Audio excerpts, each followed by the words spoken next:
So మొత్తానికి ఇది ఒక లీగల్ బ్యాటిల్ బిట్వీన్ స్పౌసెస్. బయట వాళ్ళకి అసలు తావు లేదు ఇందులో ఎంటర్ అవ్వడానికి అని చెప్పి కూడా ఒకళ్ళిద్దరు పెద్ద మనుషులు అన్నారు. Fair enough, fair enough. కానీ రాజ్ తరుణ్కి మొన్న బెయిల్ వచ్చింది, చూసారు కదా మీరు. Bail has been granted. What does that indicate అంటే to you? No see anticipatory అంటే ఫస్ట్ ఆఫ్ ఆల్ వాళ్ళు పెట్టిన సెక్షన్స్ వ్యాలిడిటీ ఏంటి, దాని బేసిస్ మీద అరెస్ట్కి పాసిబిలిటీ ఉందా లేదా అని. Anticipatory bail is about Fearing in arrest, anticipating in arrest, reasons కూడా యాంటిసిపేటరీ బెయిల్. అవును, అది ఇచ్చారంటే అరెస్ట్ చేయడానికి లీగల్గా అంత గ్రౌండ్స్ లేవనే కదా అర్థం. Which means the court has agreed that there is not enough proof as per the allegations being made by this person. తను రాంగ్డ్ అని చెప్తూ ఇతనికి అలిగేషన్స్ ప్రూఫ్స్ లేవని చెప్తున్నారు. మరోవైపు ఇంకొక మనిషి లావణ్య అనే ఒక అమ్మాయి ఎక్కడో ఉంటే ఒకరోజు ఒకనొక ఈవినింగ్ సాయంత్రం వెళ్ళి అరెస్ట్ చేసుకుని తీసుకెళ్ళిపోయారు మఫ్టీలో ఎవరో వచ్చని చెప్పి. జ్యుడిషియల్ రిమాండో ఏదో ఒక రిమాండ్ 43 రోజులు తన్ని జనసామాన్యం నుంచి తప్పించారు. What does that indicate to you అంటే ప్రైమా ఫేసి? ఇందాక చెప్పాను కదా జ్యుడిషియల్ రిమాండ్ కదా మీరు. అంటే జ్యుడిషియల్ రిమాండ్ అనేది ఊరికే కూడా జ్యుడిషియల్ రిమాండ్ తీసుకెళ్ళరు కదా. అదే అంటున్నాను. ఇప్పుడు దాంట్లో వాళ్ళు ఏ బేసిస్లో పట్టుకున్నారో, ఆ అమ్మాయి కనెక్షన్స్ ఏంటి, ఆ అమ్మాయి దగ్గర ఏం దొరికింది, whether they said she's user or she is actually distributing the thing, ఈ డీటెయిల్స్ అని ఉండేది పోలీస్ దగ్గర కదా. అవును, అది వాళ్ళు కోర్టుకి సబ్మిట్ చేసినప్పుడే కోర్టు రిమాండ్ ఇస్తుంది. రైట్. యా. సో దాంట్లో మీరు 43 రోజులు ఉంచారా, 13 రోజులు ఉంచారా, 56 రోజులు అనేది that depends directly on the requirement of the investigation agency. Fair enough. నేను అడుగుతున్నది ఏంటంటే ఈ అమ్మాయిని రిమాండ్లో ఉంచడానికి తగినన్ని ఆధారాలు ఉంటేనే కదా కోర్టు పర్మిషన్ ఇస్తుంది. కానీ నా దగ్గర అసలు ఏవీ లేవు, నాకు డ్రగ్స్తో సంబంధమే లేదని అమ్మాయి పదే ఇప్పుడు మన సొసైటీలో నార్మ్స్ ఎలా ఉన్నాయంటే, మీడియా దగ్గర చెప్పేది ఒకటి ఉంటుంది, పోలీస్ దగ్గర చెప్పేది ఒకటి ఉంటుంది, కోర్టులో చెప్పేది ఒకటి ఉంటుంది. యా. సో మీడియా అనేది దట్ ఈజ్ యువర్ క్యారెక్టర్ని మీరు జనరల్ పబ్లిక్లో ఎస్టాబ్లిష్ చేసుకోవడానికి మీడియా ఉంటుంది. అక్కడ మీరు హార్డ్ ఎవిడెన్స్ ఉండాలి, దానికి డిఫెన్స్ లేకపోతే ప్రాసిక్యూషన్ దాంట్లో అది ఉంటుంది పోలీసు కోర్ట్స్ మధ్యలో. మీడియాలో చెప్పేది ఎప్పుడు కూడా మీరు if you noticed Johnny Depp and Amber Heard ఓడిపోయిన తర్వాత కూడా బయటకు వచ్చి అంత జ్యుడిషియల్ సిస్టమ్ అమ్ముడిపోయింది జానీ డెప్ అని చెప్పింది. And that is becoming regular. ఇప్పుడు నాకు ఫర్గా చెప్తే ఆ న్యాయం చేసినట్టు, నాకు యాంటీగా వస్తే అన్యాయంగా నన్ను విక్టిమ్ చేశారు. And I think that's becoming very regular phenomena. ఇప్పుడు ఈ మధ్యలో కొంతమంది కొత్త క్యారెక్టర్స్ పాప్ అయ్యారు. ప్రీతి అనే ఒక అమ్మాయి, ఉదయ్ అనే ఒక వ్యక్తి, వీళ్ళందరూ లావణ్యతో పరిచయం ఉన్నట్టు, లావణ్య బలవంతంగా వాళ్ళకి డ్రగ్స్ ఇచ్చినట్టు ప్రీతి అనే అమ్మాయి మొన్న వచ్చేసాను రీహాబ్ కూడా వెళ్ళొచ్చిందిట. సో రీహాబ్కి వెళ్ళి రావడం అన్నది it positions her in the stance of a victim, because drugs బలవంతంగా ఇచ్చి తను అడిక్ట్ అయిపోయి దాని బారి నుంచి బయటకు వచ్చింది. తను she is making a lot of allegations on Lavanya. Yeah, see, I'm not very, I didn't follow Preeti, that character very well. But ఇక్కడ పాయింట్ బలవంతంగా ఇవ్వటం అంటే, ఇప్పుడు చాలాసార్లు మనం కూర్చుని అసలు డ్రింక్ ఎరా పర్లేదురా అని ఒక పియర్ ప్రెషర్ తేయటానికి, లేకపోతే కట్టేసి గొంతు అంటే నోరు తెరిపించేసి లోపలికి కూకేసి, అంటే I don't know the nature of what it means బలవంతంగా ఇవ్వటం అనేది. నోట్లో పెట్టేశారు. అది అమ్మాయి అలా ఎలిగేషన్ చేసిందా లేదా నాకు తెలియదు, ఎవరు ప్రీతి అనే అమ్మాయి చేసి కాదు. బలవంతంగా ఎటువంటి ఆ ప్రాసెస్ ఏంటి? బలవంతం అంటే నోరు తెరు ఒకసారి అని చెప్పి పెట్టాడు. అది చెప్పిందా? ఓకే. సో అప్పుడు ఈ అమ్మాయి పాయింట్ ఆఫ్ వ్యూలో నేను ఒక్కడిని ఎందుకు ఆనందం పొందాలి, అందరూ పొందాలి అనే ఒక ఉదార స్వభావం ఉండొచ్చు, స్వభావం అవ్వచ్చు, లేదా అంటే ఐ థింక్ దట్స్ వెరీ ఒక అంటే వాళ్ళిద్దరికీ ఉన్న రిలేషన్షిప్, వాళ్ళిద్దరికీ ఉన్న ఎంత క్లోజ్ అనే దాని మీద ఉంటుంది. And I think it is irrelevant to the point. Irrelevant అంటే ఇక్కడ ఏమవుతుందంటే ఆ అమ్మాయికి డ్రగ్స్తో నేపథ్యం సంబంధం ఉంది, ఆ అమ్మాయికి ఇలాంటి క్రిమినల్ ఇది ఉంది అని ఎస్టాబ్లిష్ చేసే ప్రయత్నాలు ఒకవైపు సడన్గా కొత్త క్యారెక్టర్ రావడం.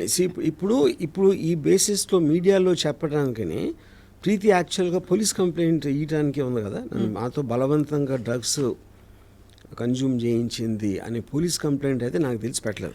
అంటే పెట్టడానికి వెళితే పోలీసులు కూడా సహకరించలేదట. That is I doubt. ఒక అమ్మాయి వెళ్ళి డ్రగ్స్ లాంటి విషయంలో పోలీస్ కంప్లైంట్ వేస్తే పోలీసులు పెట్టకపోవడం అని జరిగే పని లేదు. నువ్వు ఎందుకు మంచి బట్టలు వేసుకోలేదని కూడా నిన్న ఇంకొక విక్టిమ్కి చెప్పారట. ఇలాగా మంచి బట్టలు వేసుకుంటారమ్మా ఇదేనా పోలీస్ స్టేషన్లో అక్కడ డీసీపీ గారు. అంటే ఓవరాల్గా what I'm trying to drive at is డ్రగ్స్తో సంబంధం ఉంది అని కొంతమంది క్యారెక్టర్స్ పాప్ అవుతున్నారు వైపు. శేఖర్ భాష కూడా ఇలాంటి వ్యక్తులతో మొన్న ఐ డ్రీమ్ స్టూడియోస్కే వచ్చారు, ఇంకా పలు స్టూడియోస్ కూడా వెళ్ళారు. వెళ్తే వీళ్ళ పాత బాయ్ ఫ్రెండ్స్ ఎవరెవరితో వీళ్ళ మదర్స్కి వీళ్ళ ఫ్యామిలీస్కి లింకులు ఉన్నాయని చెప్పి లావణ్య మరొక వైపు ఒక కొత్త ట్రాక్ ఆఫ్ ఎవిడెన్సెస్ ట్రైల్ మొదలుపెట్టారు. అది మీడియాకి స్వచ్ఛందంగా ఉదార స్వభావంతో డిస్ట్రిబ్యూట్ చేస్తున్నారు. సో దీన్ని మీరు ఎలా చూస్తారు? అంటే మీరు టాప్ యాంగిల్ వ్యూలో చూస్తారు కాబట్టి జూమ్ అవుట్లో చూస్తే వాట్ ఈస్ హ్యాపెనింగ్ హియర్? ఇప్పుడు ఒక రేషనల్ ఆస్పెక్ట్లో అన్నది అప్పుడు మీ టాప్ యాంగిల్లో చూడొచ్చు. ఇక్కడ అసలు రేషనాలిటీ ఉన్నట్టే నాకు కనపట్లేదు. నాకు ఒక విధంగా చూస్తే ఇప్పుడు అమ్మాయి ఆడియో రికార్డింగ్స్, అమ్మాయి యూజ్ చేసే లాంగ్వేజ్ అది చూస్తే అసలు ఇలాంటి అమ్మాయితో ఎవరన్నా అన్ని సంవత్సరాలు ఉండగలిగాడంటే అక్కడ కూడా ఇది ఇష్యూ ఉంది. ఒక some kind of psychological deficiency అన్నంత ఫీలింగ్ వచ్చింది నాకు. అంటే రాష్ట్రం కూడా చాలా ఉండొచ్చు. నేను అదే అంటున్నా, that I don't want be judgemental about that. అంటే రిలేషన్షిప్ అనేది మ్యారేజ్ అంటే పెళ్ళి అయిపోయింది కానీ ఇంకా చచ్చినట్టు ఉందాం ఏం చేస్తాం అని కాంప్రమైజ్ అయ్యే ఆస్పెక్ట్లోని మీరు ఉట్టి లివ్ ఇన్ రిలేషన్షిప్ లేకపోతే పెళ్ళి అవ్వకుండా ఉన్నప్పుడు అలాంటి వ్యక్తితోటి ఉండగలగటం అది ఎలాగ సాధ్యం అనేది I'm just wondering. I'm wondering allowed అంతే. సో ఇప్పుడు దాన్ని బట్టి అతని తప్పు లేకపోతే అతని క్రాక్ అని అంటలేదు నన్ను, but almost it made me feel అంటే ఇలాంటి మనిషితో ఎలా కలిసి ఇలాంటి మనిషితో ఉండాలంటే మీ అక్కడ కూడా ఏదో రాంగ్ ఉండాలి. And so none of them seem normal people ఇందులో ఇన్వాల్వ్ అయినా. అంటే ఒక్కొక్క పేరు నేను తీయట్లేదు. All of them seem to have back stories interlinked to something and X and Y. It is like a maze. It is a maze actually. So అలాంటి దాన్ని రేషనల్గా మాట్లాడటం అనేది అసలు మీనింగ్ లేదు. ఎందుకంటే అన్ని జోన్స్లో మినీ స్టోరీస్ ఉన్నాయి.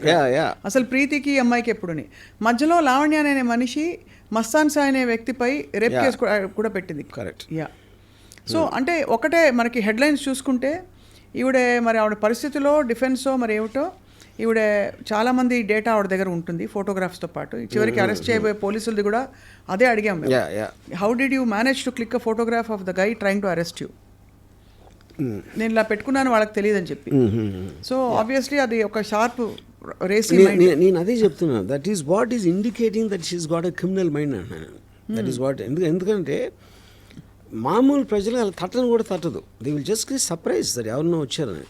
జరుగుతున్నప్పుడు your mind is parallelly thinking of to shoot a video or record an audio అనేది you are constantly in that zone of thinking. That is what is called a criminal mind. Under political pressure are under top officials pressure, is it possible to take any civilian and keep them in jail for 43 days? No. They can never do that to a woman, especially involved with drugs. Drugs related cases లో ఇలాంటిది ఒక top official ప్రమేయంతో చేస్తాను మాత్రం నేను believe చేయను. It's impossible the police can be. ఇప్పుడు police కూడా human బీయింగ్సే. Yes, it can happen in the context. But మీరు ఎంతవరకు చేయగలుగుతారో అరెస్ట్ వరకు చేయగలుగుతారు. Right. You can't even put remand on that. మీకు అందుకనే మీ ప్రాసెస్లో ఇన్ని చెక్స్ అండ్ బ్యాలెన్సెస్ తర్వాతే అలాంటిది వస్తుంది. వీళ్ళందరినీ మేనేజ్ చేయాలంటే ఎంత ఇన్ఫ్లుయెన్స్ ఉండాలో ఒకటి. ఆ వ్యక్తి ఎందుకు చేస్తాడు అసలు? How does it make a difference to the police or even the people concern? Correct. ఇప్పుడు అమ్మాయిని వదిలించుకోవాలంటే వదిలించుకుంటారు. డ్రగ్స్ కేసులో ఇరికిచ్చి 43 days రిమాండ్లో పెట్టడం అనేది రిడిక్యులస్ పాయింట్ అది. ఇందులో ఇన్నేళ్ళు డ్రగ్స్ కేసులో లేకపోతే డ్రగ్స్తో లింక్స్ ఉన్నాయి అనే మనిషితో రాజ్ తరుణ్ సహజీవనం చేసినప్పుడు అతను కూడా కొద్ది గొప్ప ఉండుంటాయా, అతను తెలియకుండా ఇది అవుతుందా అని మధ్యలో వచ్చే కొంతమంది సో కాల్డ్ అంటే అనలిస్ట్ కావచ్చు, వాళ్ళు లావణ్య బిహాఫ్ మీద ప్రశ్నిస్తున్నారు. See, that is not, I mean, I don't know about that. ఎందుకంటే చాలామంది పక్కన వాళ్ళు తీసుకురాళ్ళు. అదే పర్సనల్ సెన్సిబిలిటీయా లేకపోతే టేస్టా లేకపోతే what they think about it. So I think just because I'm moving with some person who takes drugs, that doesn't automatically mean that that you're also yeah. Into drugs. Yeah.